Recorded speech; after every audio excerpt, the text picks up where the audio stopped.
Assalamualaikum warahmatullahi wabarakatuh.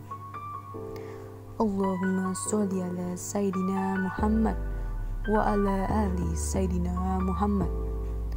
Halo teman-teman pendengar yang saya cintai dimanapun kalian berada. Terima kasih sudah meluangkan waktu untuk menonton channel ini sebagai teman luang Anda. Semoga apa yang disampaikan dalam channel ini dapat memberikan manfaat bagi teman-teman semua. Baik, kali ini ISBW Podcast Perdana membawakan sebuah isi buku dari seorang pendakwah asal Mesir yang bernama Amru Khalid. Buku ini berjudul Dengan Namamu Aku Hidup, Indahnya Hidup dengan Nama-Nama Allah. Sekapur sirih sang penulis Amru Khalid.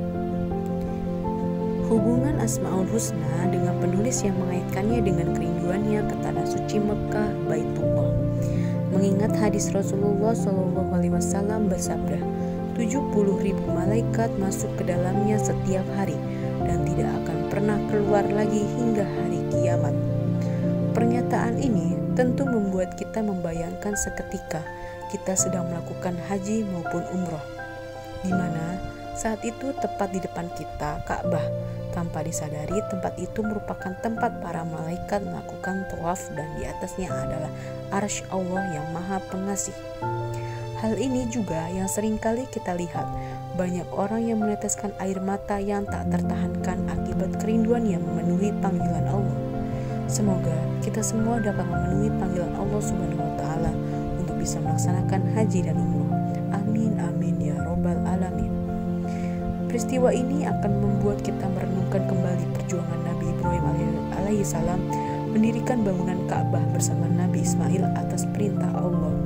Pada saat itu Nabi Ibrahim di hadapan Allah memanjatkan doanya, "Ya Tuhanku, sesungguhnya suaraku tidak akan terdengar oleh telinga mereka." Allah Subhanahu wa Ta'ala berfirman, "Wahai Ibrahim, kewajibanmu hanya berseru dan kamilah yang akan menyampaikan seruanmu itu." Ibrahim berdiri dan berseru, "Wahai umat manusia, sesungguhnya Allah memerintahkan kamu semua untuk berhaji, maka berhajilah kalian." Hingga seruan itu sampai ke telinga kita saat ini, dan jutaan umat berbondong-bondong memenuhi lembah kota Mekah seraya mengucap, "Labbaik Allahumma labbaik, labbaik la syarika laka labbaik." Selanjutnya, penulis juga telah memilihkan 30 buah nama yang semuanya tercantum dalam Al-Quran, agar kita semua diharapkan penulis dapat menghidupkan hati kita dengan kekuatan Asmaul Husna dalam tataran kehidupan pribadi dan sosial. Hal ini dimaksudkan penulis untuk mendapatkan makrifat atau pengetahuan tentang Allah. Pepatah mengatakan, apabila kita mengenal siapa yang memerintah, maka segala perintah akan terasa ringan. Oleh sebab itu, penulis mengintisarikannya dalam satu kalimat yang boleh jadi benar ataupun salah, yaitu makrifat yang membawa sikap patuh dan ketaatan yang mengantarkan kepada kebahagiaan. Pernyataan ini juga termaktub dalam firman Allah dalam surah At-Toha ayat 1-8 yang berbunyi, "Toha, kami tidak menurunkan Al-Quran ini kepadamu agar kamu menjadi susah, tetapi sebagai peringatan bagi orang yang takut kepada Allah yang menciptakan bumi dan langit yang tinggi, yaitu Tuhan yang maha pemurah, yang bersemayam di atas arsy. Kepunyaannya lah semua yang ada di langit, semua yang ada di bumi, semua yang ada di antara keduanya, dan semua yang di bawah tanah. Dan jika kamu mengeraskan ucapanmu, maka sesungguhnya Dia mengetahui rahasia dan yang lebih tersembunyi. Dialah Allah, tidak ada Tuhan yang berhak disembah melainkan Dia. Dia mempunyai Asmaul Husna, nama-nama terbaik." Secara ringkas, penulis menyatakan ayat tersebut bahwa manusia tidak akan pernah sengsara apabila kehidupannya selalu berada di bawah petunjuk Asmaul Husna. Kemudian terdapat kisah Harisah yang dikunjungi oleh Rasulullah SAW untuk menanyakan keadaannya saat itu. Rasulullah bertanya, "Bagaimana keadaanmu pagi ini, wahai Harisah?" "Sungguh aku menjadi seseorang yang benar-benar beriman, wahai Rasulullah," jawabnya Harisah. Rasulullah pun bersabda, "Wahai Harisah, sesungguhnya setiap ucapan itu ada hakikatnya. Apa bukti atas hakikat keimananmu itu?" Al-Harisah menjawab, "Seolah-olah aku melihat singgasana Tuhanku di depan mata. Seolah-olah aku melihat arasy Allah. Seolah-olah aku melihat para penghuni surga bersenang-senang di dalam surga. Dan seolah-olah aku melihat para penghuni neraka menjerit-jerit karena siksa. Maka aku menjauhkan diri dari kesenangan dunia. Malam hari aku terjaga untuk sholat, dan siang hari aku berpuasa menahan lapar dan dahaga. Inilah contoh gambaran makrifat yang terdapat dalam jiwa Harisah, seorang pemuda belia yang masih berusia 18 tahun, memiliki sikap ihsan dalam beribadah kepada Allah Subhanahu wa Ta'ala. Selanjutnya terdapat sabda Rasulullah SAW, bagi Allah 99 nama, siapa yang menghitungnya maka ia akan masuk surga.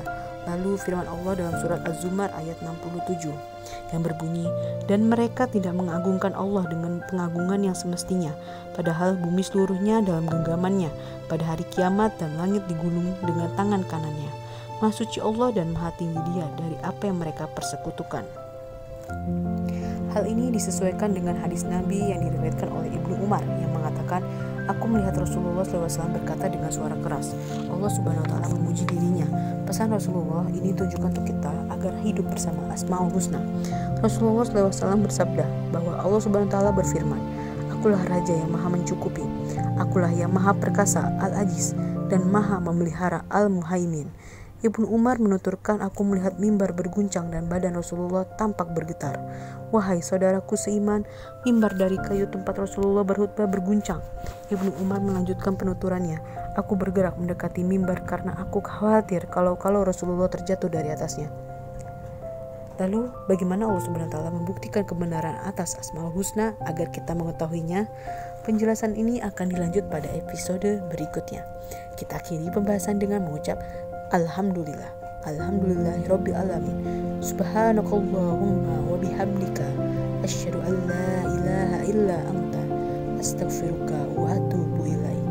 Jangan lupa tekan tombol lonceng untuk mendapatkan informasi terbaru dari channel ini, dan berikan komentar teman-teman jika dirasa channel ini menarik buat teman-teman semua. Sampai jumpa kembali pada episode selanjutnya. Wassalamualaikum